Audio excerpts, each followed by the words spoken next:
At 8:47 p.m. inside the Sterling Estate Ballroom in the Hamptons, Chloe Sterling stood beneath a chandelier worth more than her childhood home, gripping a silver cake knife with fingers that would not stop shaking. The 5-foot anniversary cake gleamed with gold leaf.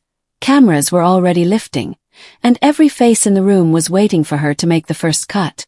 Her husband was nowhere in sight. Beatrice Sterling stepped in close, her perfume sharp and suffocating. "Don't embarrass us," she whispered, smiling for the guests. "You've done enough of that already." Chloe's throat tightened. "Where is Liam?" Beatrice's eyes flicked cold. "Busy. Unlike you." A nervous laugh rippled through the crowd. Chloe felt it land on her skin like needles. She lowered the knife into the cake, her wrist barely steady. "You should be grateful," Beatrice murmured, her voice dropping. "A girl like you doesn't get second chances in families like ours." Then Beatrice's hand closed around the cake plate. "Trash belongs in the garbage," she said, loud enough for the entire ballroom to hear. The cake slammed into Chloe's face. Frosting filled her eyes, her nose, her mouth. The impact rocked her backward. The room went dead silent. In that silence, something inside the Sterling Empire broke forever. Subscribe to Canada's Heartfelt Tales, because what Chloe's billionaire husband does next turns this humiliation into a public execution of power. The ballroom didn't breathe as Chloe wiped frosting from her eyelashes, her fingers trembling, the room spinning around her like a carousel of diamonds and judgment. The chandeliers hummed in the silence. The smell of vanilla and humiliation clung to her skin. Guests stared as if she were a spectacle, not a person. Somewhere, a flute of champagne tilted in someone's careless hand, and the soft clink of glass felt louder than thunder. Beatrice didn't step back. She stood inches from Chloe, chin high, her voice slicing through the stillness. "You never belonged here," she said, each word crisp enough to bruise. "Now they all see it." Chloe didn't answer. She couldn't. Her throat locked, her lungs fought for air, and her vision blurred from more than frosting.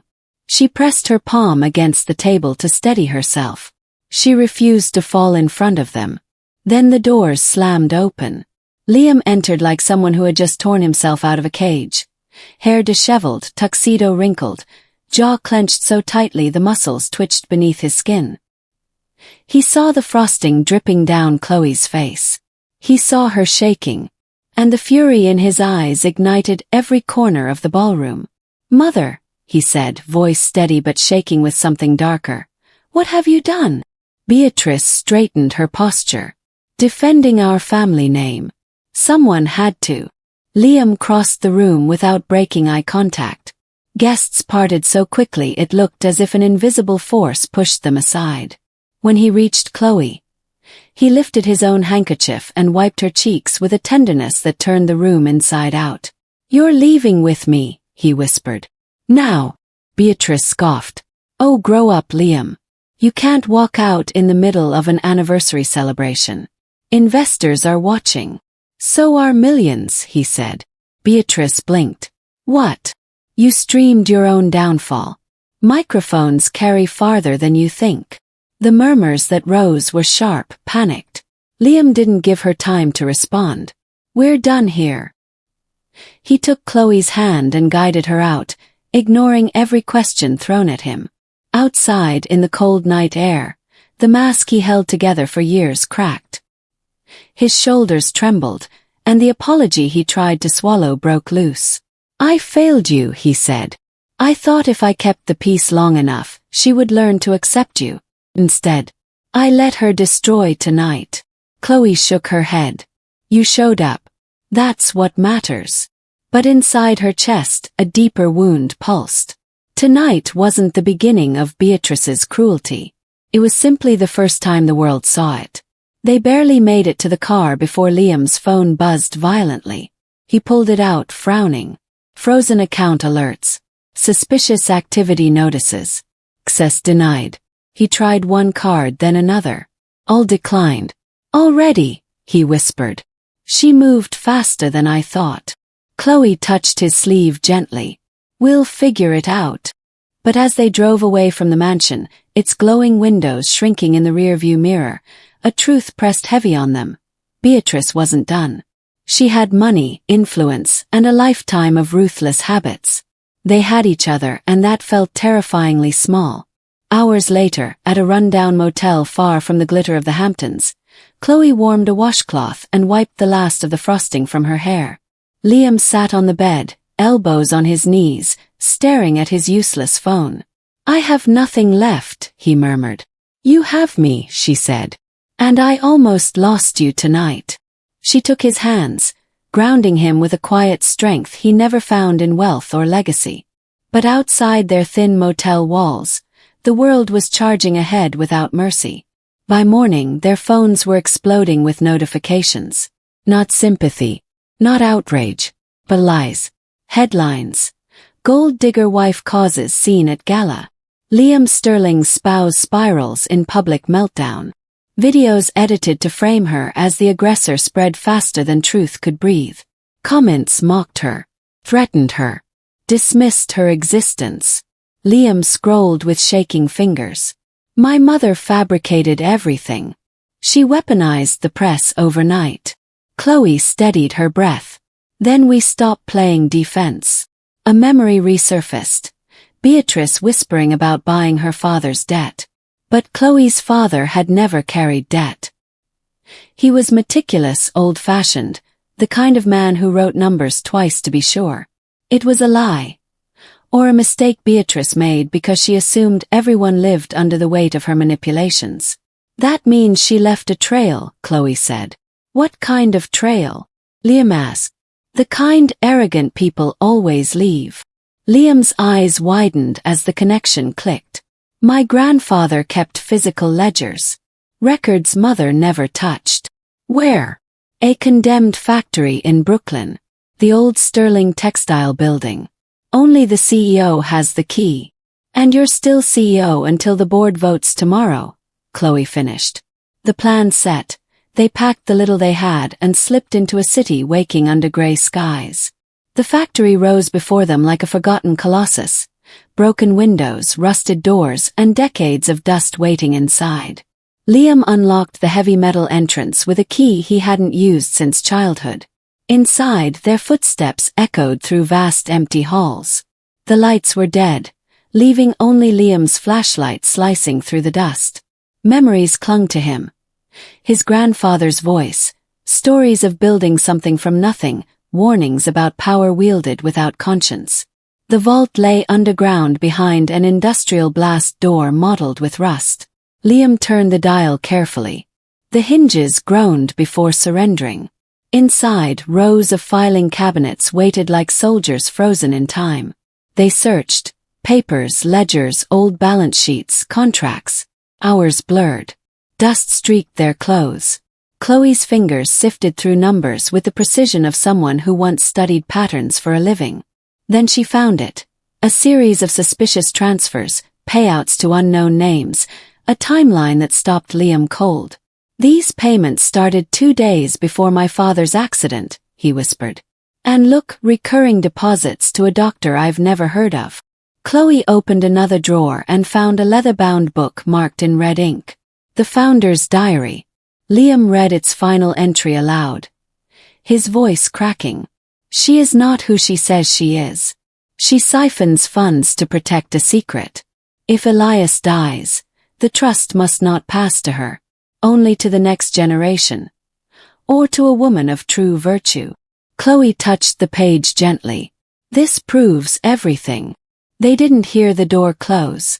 When it slammed shut, the vault fell into darkness except for their phones. Beatrice's voice crackled over an old intercom. "You never understood how the world works, Liam. You open the wrong doors, you disappear. People will believe whatever I tell them." Liam pounded the vault door. "Mother, don't do this." "It's already done," she said. "Demolition starts tonight." Chloe looked upward, spotting a rusted ventilation shaft barely wide enough for her shoulders. She felt her pulse steady, not calm but focused. "You're not climbing that," Liam whispered. "I am," she answered. "I'm not leaving you in here." "Chloe, You didn't leave me on that ballroom floor, she said. Now let me return the favor. He knelt, boosting her up as she braced her back and feet against the metal walls. Inch by inch, she climbed into darkness carrying only her determination and the red ledger tucked into her waistband. 30 feet above, she broke through the grate and emerged onto the rooftop. Below, black SUVs circled. Men in dark gear wired explosives along support beams. Beatrice stood beside them, her voice sharp with impatience. Do it now, she ordered. No mistakes. Tonight, the problem ends. Chloe's phone flickered at 3% battery. No time. No second chance. She went live. Her voice shook, but her conviction didn't. My name is Chloe Sterling. My husband is trapped inside the factory below me. The Sterling family is about to destroy this building with him in it. Please, if you see this, send help. The viewer count skyrocketed. The comments exploded. Sirens wailed in the distance as emergency calls flooded in.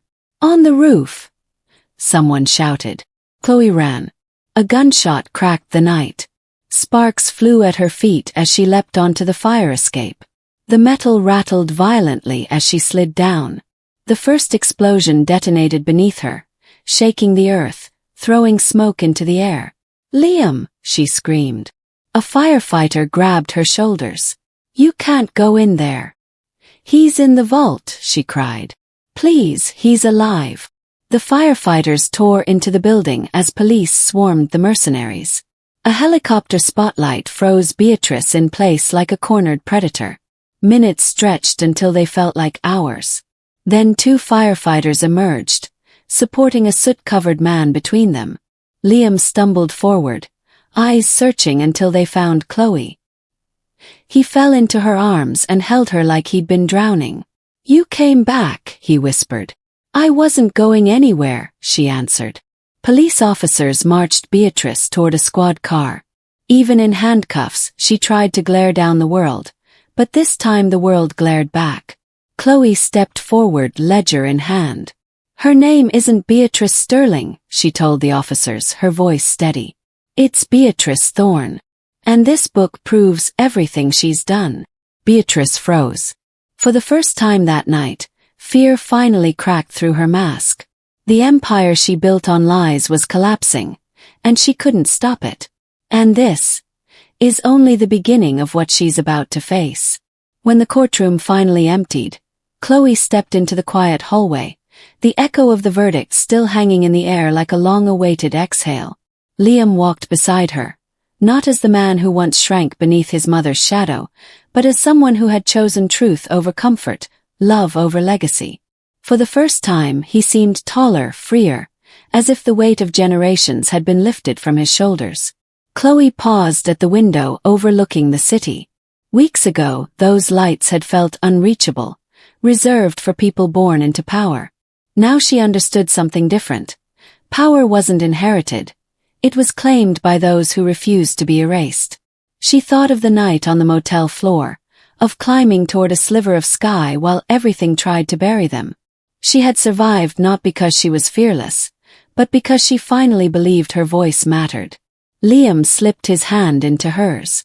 We start fresh, he said. Not from their ruins, Chloe replied softly, but from our own ground. Outside, news cameras captured Beatrice being led away, her empire collapsing behind her. It wasn't revenge that settled in Chloe's chest. It was clarity. Some victories weren't loud. They were simply the moment you stopped apologizing for existing. As they stepped out of the courthouse, sunlight caught on the metal railing beside them. Liam laughed quietly. Looks like the city's welcoming us back. Chloe smiled. This time we walk in on our terms.